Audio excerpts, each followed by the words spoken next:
Assalamualaikum warahmatullahi wabarakatuh. Halo semuanya, kembali lagi dengan video-video saya. Nah, di video kali ini saya akan membahas bab 3, yaitu Networking Models. Di bab 3 ini kita masih berkaitan dengan Microtik Certified Network Associate ya teman-teman.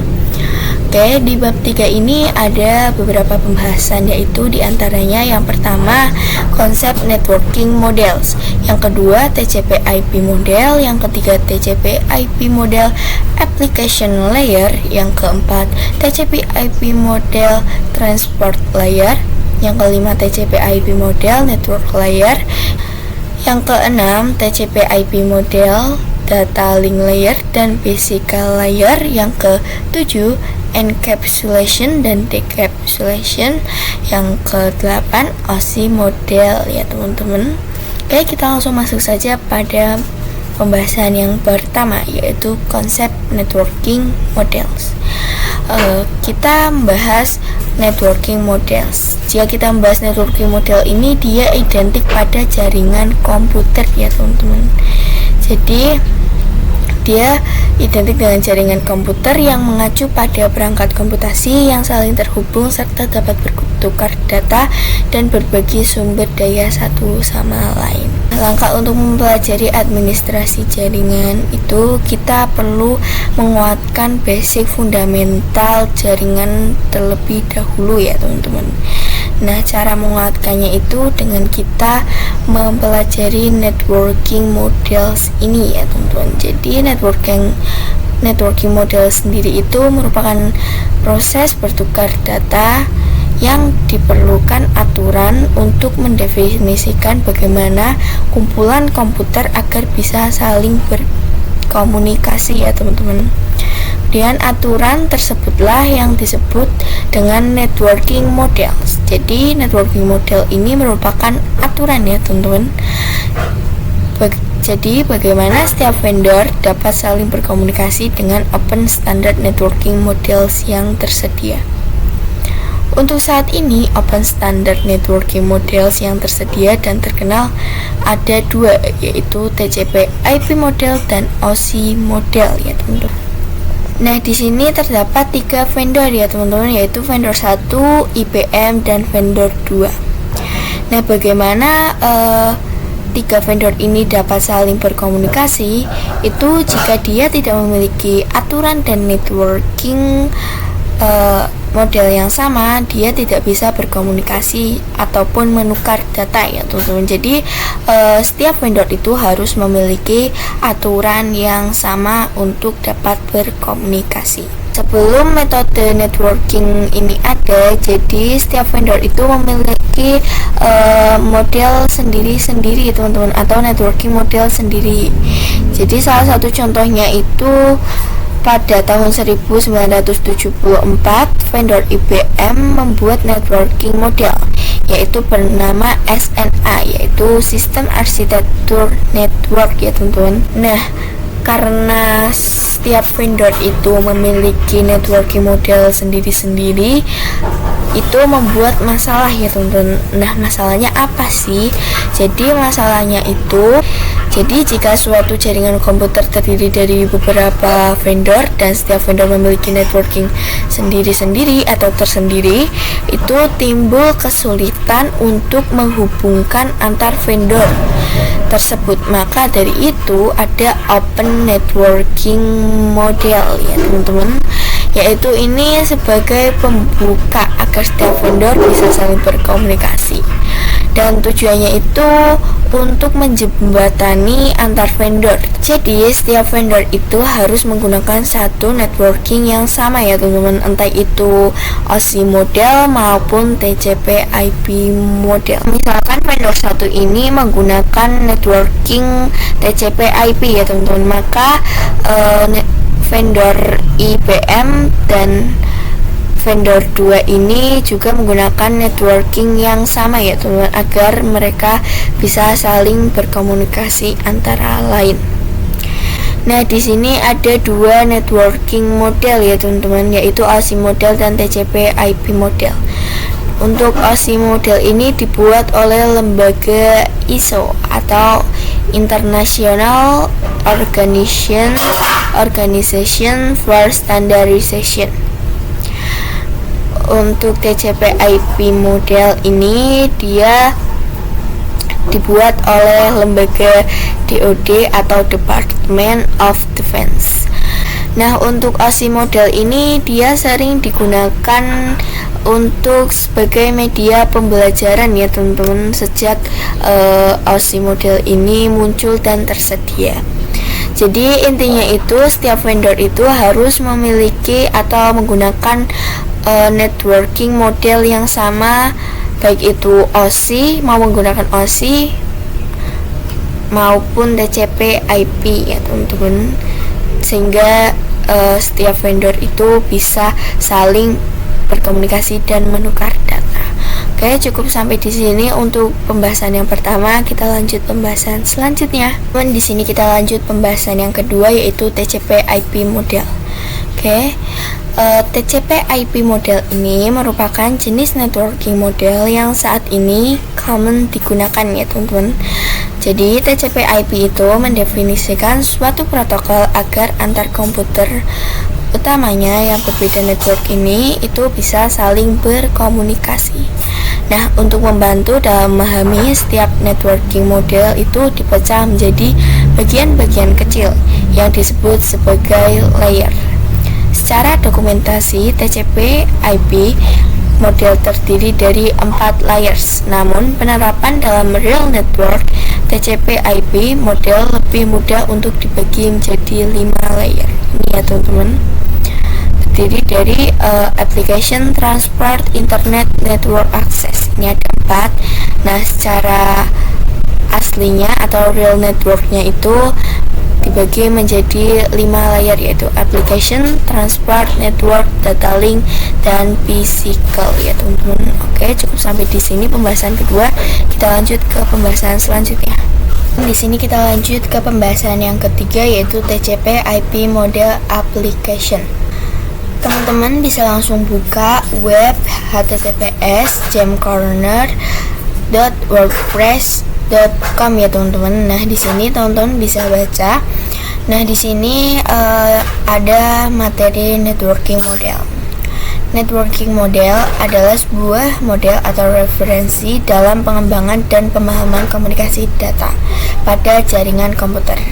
Nah, secara sederhananya itu dia ini bisa juga disebut jaringan komputer. Jadi jaringan komputer adalah suatu yang rumit dan kompleks, baik itu dari perangkat-perangkatnya, media penghubungnya, sampai pada aplikasi yang berjalan di dalamnya. Dan perangkat-perangkat tersebut biasanya diproduksi oleh vendor yang berbeda-beda, seperti router board ada yang diproduksi MikroTik dan Cisco. Kemudian web browser ada yang dibuat oleh Google dan Mozilla dan lain sebagainya. Nah, dari hal-hal tersebut ini disinilah fungsi networking model tersebut. Perannya itu adalah untuk memisahkan fungsi-fungsi jaringan komputer tersebut. Nah, bagaimana caranya? Nah, caranya ini kan terbagi, networking model itu terbagi menjadi beberapa lapisan atau layer yang terpecah ya teman-teman. Nah, pada setiap lapisan terdapat kumpulan-kumpulan aturan yang harus diikuti oleh setiap komponen agar dapat saling berkomunikasi dengan komponen yang lainnya. Nah, tujuan dibuatnya networking model ini sebagai acuan aturan yang harus diikuti oleh pembuat perangkat atau vendor ya teman-teman.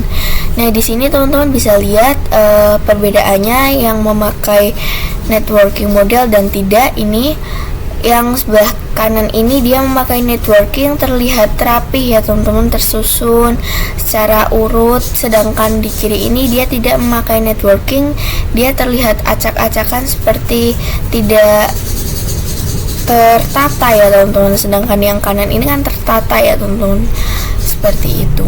Tidak untuk vendor saja teman-teman, bagi kita pengguna juga kita bisa menggunakan networking model ini ya teman-teman. Karena bisa teman-teman lihat, jika kita menggunakan networking model ini, dia akan tersusun rapi dan memudahkan kita dalam mengerjakan pekerjaan kita. Sedangkan jika kita tidak menggunakan networking model ini, dia akan sulit ya teman-teman. Kita akan bingung dalam mengerjakan pekerjaan kita, dan dia akan terlihat acak-acakan juga, tidak tersusun secara rapi ya teman-teman. Oke, cukup sampai sini untuk pembahasan ini. Kita lanjut ke pembahasan selanjutnya. Oke teman-teman, di sini kita lanjut ke pembahasan yang keempat, yaitu TCP/IP model transport layer. Oke, di sini kita langsung masuk pada pembahasannya. Nah, fungsi dari transport layer itu yaitu menyajikan atau memberikan service ke application layer atau transfer data. Nah, untuk transport layer terdapat dua protokol yang sering digunakan ya teman-teman, yaitu TCP dan UDP. Nah, di sini ada dua perbedaan dari TCP dan UDP. Kita akan bicara TCP terlebih dahulu. Kalau TCP ini dia lebih dapat diandalkan ya teman-teman. TCP is more reliable. TCP digunakan untuk IP karena support error checking. Nah, sedangkan UDP ini dia lebih cepat ya teman-teman. Kemudian UDP ini digunakan untuk video streaming, games, dan aplikasi lain yang membutuhkan kecepatan data. Oke, selanjutnya di sini salah satu mekanisme yang disediakan oleh transport layer khususnya pada TCP itu adalah error recovery mechanism. Nah, di sini ada ilustrasi dari TCP error recovery ya teman-teman. Nah, di sini saya akan menjelaskan tentang cara kerja error recovery, teman-teman.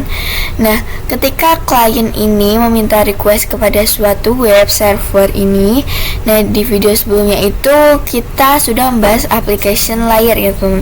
Pada application layer itu responnya akan HTTP yang berisikan HTTP header dan data. Sedangkan di transport layer ini dia HTTP header dan data tersebut akan ditambahkan ke TCP header ya teman-teman. Nah, nantinya dibungkus menjadi segmen, kemudian ditransfer ke perangkat jaringan. Nah, misalnya bisa saja respon dari web server itu hilang teman-teman, atau error. Nah, ketika terjadi hilang atau error seperti itu, maka klien akan melakukan request lagi ya teman-teman. Oke, cukup sampai di sini untuk pembahasan keempat. Kita lanjut ke pembahasan selanjutnya. Oke teman-teman, di sini kita lanjut ke pembahasan yang kelima, yaitu TCP/IP model network layer. Oke, untuk TCP/IP network layer ini dia hanya terdapat satu contoh ya teman-teman, yaitu IP saja. Nah, pada pembahasan sebelumnya pada application layer itu dia kan banyak protokol layernya ya teman-teman, berlayer-layer. Nah, sedangkan pada network layer ini dia hanya terdapat satu, yaitu IP, atau biasa kita sebut yaitu IP address. Nah, IP ini menyediakan dua fitur yang sangat penting ya teman-teman, yaitu addressing dan routing, yang dimana berfungsi untuk menangani konektivitas dan pemilihan jalur. Oke teman-teman, teman-teman pasti bertanya, apa sih addressing? Jadi addressing itu merupakan alamat pada jaringan ya teman-teman. Nah, addressing ini memberikan nama pada perangkat di jaringan komputer. Nah, IP address sendiri itu terbagi menjadi dua jenis ya teman-teman, yaitu IPv4 dan IPv6. IPv4 pengalamatan 32 bit. IPv4 terbagi menjadi 4 blok, setiap blok ada 8 bit. Jumlah maksimal host 4,294,967 sekian. Sedangkan IPv6 itu pengalamatan 128 bit. IPv6 terbagi menjadi 8 blok, setiap blok ada 16 bit.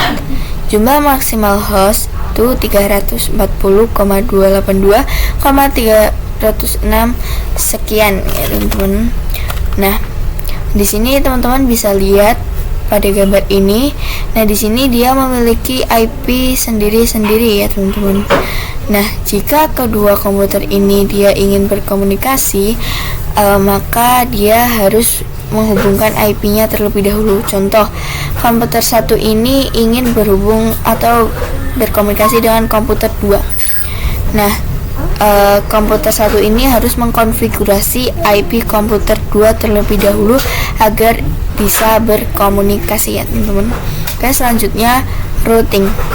Routing salah satu fitur yang disediakan pada IP di bagian network layer yang bekerja layaknya kantor pos mencari rute tercepat untuk sampai tujuan. Nah, teman-teman bisa lihat pada gambar ini. Nah, routing ini layaknya kantor pos ya teman-teman. Jadi ketika ia ingin mengirimkan surat maupun paket, pasti dia akan memilih alamat yang terdekat. Nah, sama seperti routing, dia akan memilih alamat yang terdekat terlebih dahulu. Contoh, suatu paketnya berada di sini, dia pasti akan memilih pos-pos yang terdekat ya teman-teman. Dia tidak mungkin memilih pos 1, kemudian pos 3, pos 4, baru pos 2 lalu ke alamatnya.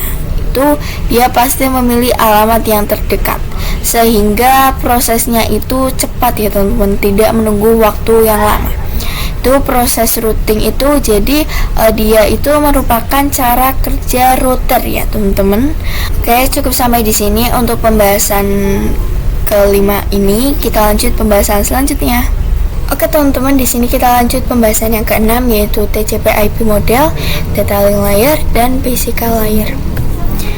Oke, teman-teman di sini pasti bingung apa itu data link layer dan physical layer. Jadi data link layer itu mendefinisikan protokol yang dibutuhkan pada physical layer. Sedangkan physical layer itu mendefinisikan cabling pada suatu jaringan komputer, mendefinisikan secara fisik apa yang digunakan untuk menghubungkan antar device.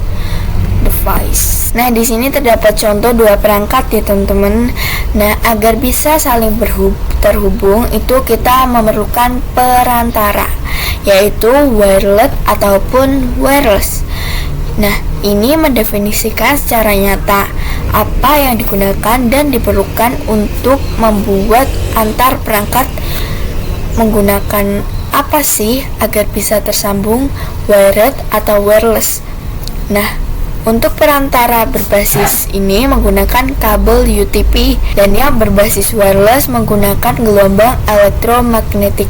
Salah satu fitur pada data link layer ialah FCS, yaitu Frame Check Sequence, yaitu Error Detection Mechanism, hanya mendeteksi error tanpa recovery. Kita bisa lihat perbedaannya. Kalau di data link ini mekanismenya ini berbasis detection, sedangkan yang sebelumnya di transport layer TCP itu dia nggak cuma detection tetapi juga melakukan recovery ya teman-teman. Kemudian di sini ada addressing. Addressing yang digunakan pada data link layer adalah MAC address ya teman-teman. Oke, cukup sampai di sini. Kita lanjut ke pembahasan selanjutnya. Ini kita lanjut pembahasan yang ketujuh, yaitu encapsulation dan decapsulation. Encapsulation and decapsulation. Encapsulation yaitu proses membungkus data dengan header pada data di setiap layernya. Adapun decapsulation maka itu sebaliknya. Nah, di sini terdapat ilustrasi jika kita memiliki data yang berawal dari application layer, kemudian diarahkan ke transport layer, dan di transport data tersebut akan ditambahkan TCP header tergantung protokolnya, TCP atau UTP. Bagian transfer nama message-nya yaitu segmen. Jadi ketika data sudah dibungkus dengan TCP atau UTP, maka bagian message-nya dinamakan segmen. Selanjutnya, jika ingin diteruskan ke network layer, itu akan ditambahkan IP packet atau packet, dan nama message-nya di bagian layer ini dinamakan packet. Selanjutnya, ketika dari network layer akan diarahkan ke data link layer, dan nantinya akan ditambahkan data link header dan data link tail link. Istilah ini biasanya disebut dengan kepala dan ekor. Message-nya pada layer ini dinamakan frame. Layer terakhir yaitu physical layer yang berbentuk bit 0.1.0.1. Sender yaitu dinamakan proses encapsulation ketika sender ingin mengirim paket ke receiver. Jika di sender sudah sampai ke physical layer lalu ke server receiver, maka akan dilakukan proses yang namanya decapsulation, artinya perubahan agar menjadi data lagi.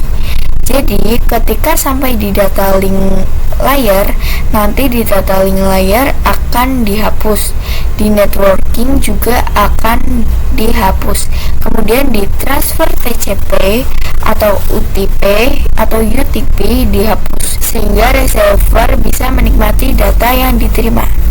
Jadi data link ini terhapus, kemudian network juga terhapus, kemudian transfer juga terhapus. Nah, nanti receiver ini akan menerima hanya data ya, teman-teman. Oke, cukup sampai di sini. Untuk materi ke-7 kita lanjut pembahasan selanjutnya. Oke, teman-teman, di sini kita lanjut ke pembahasan yang terakhir atau yang ke-8, yaitu OSI model. Oke, di sini kita langsung masuk saja pada materi OSI model. Nah, konsep OSI model. Untuk saat ini, model yang digunakan hanya TCP/IP karena untuk dari sisi perkembangan protokolnya atau modelnya, TCP/IP lebih dominan dibanding OSI layer. Namun OSI layer biasa dipelajari karena mudah difahami. Sebelum networking model ada, setiap vendor membuat atau memiliki networking modelnya masing-masing. Karena setiap vendor memiliki networking yang berbeda-beda, maka komunikasi antar vendor sulit dilakukan. Jadi, usaha untuk membangun suatu jaringan komputer sangat besar. Banyaknya vendor tadi itu, bagaimana upaya agar tetap bisa berkomunikasi dengan baik antar vendor satu dengan vendor lainnya. Oleh karena itu, dibuatlah sebuah model atau sebuah standar atau spesifikasi minimum oleh ISO, International Organization for Standardization, pada tahun 1984, yaitu dengan nama OSI, Open System Interconnection, atau bisa juga disebut OSI 7 Layer Model. Oke, di sini ada layer-layer yang ada pada OSI model. Nah, pada sebelumnya itu kan kita sudah mempelajari open networking model yang tersedia, yaitu ada dua, yaitu OSI model dan TCP/IP. Nah, di sini kita akan mempelajari layer-layer yang ada pada OSI model. Nah, di OSI model ini terdapat 7 lapisan layer, yaitu diantaranya yang ke-1 application layer, 2 presentation layer, yang 3 session layer, 4 transport layer, 5 network layer, 6 data link layer, 7 physical layer. Oke, di sini bisa teman-teman lihat. Nah, di sini terdapat yang sebelah kanan ini yaitu TCP/IP, yang sebelah kiri yaitu OSI model. Nah, di TCP/IP ini dalam application ini terdapat 3 OSI model, ya teman-teman, nama OSI model. Pada TCP/IP hanya ada application. Nah, pada OSI model terdapat application, presentation, session. Jadi ada 3. Nah, di sini untuk OSI model ada application, presentation, session, transport, network, data link, physical. Ada 7 ya teman-teman. Nah, pada TCP/IP ada 5. Nah, di sini namanya juga beda ya teman-teman. Di TCP/IP ini namanya ada segmen, IP packet, frame, bit. Nah, pada transport ini dia namanya segmen, network, IP packet, data link, frame, physical, bit. Nah, beda pada OSI model. OSI model ini menggunakan istilah teman-teman. Jadi pada application ini namanya yaitu dari layer 7 PDU, L7 PDU. Nah, presentation layer 6 PDU atau L6 PDU, seperti itu teman-teman. Jadi ini istilah-istilah. Nah, pada session 1 sampai 4 ini dari application sampai transport ini dia berkaitan dengan user interface atau data formatting dan communication teman-teman. Jadi itu namanya lower layer. Nah, sedangkan urutan 5 sampai 7 dari network, data link, physical ini itu berkaitan dengan bagaimana data itu mengalir atau biasa dinamakan upper layer atau upper layer. Gitu ya teman-teman. Oke, untuk bab 3 kali ini cukup sampai di sini. Terima kasih sudah menonton. Maaf jika ada salah kata. Wassalamualaikum warahmatullahi wabarakatuh.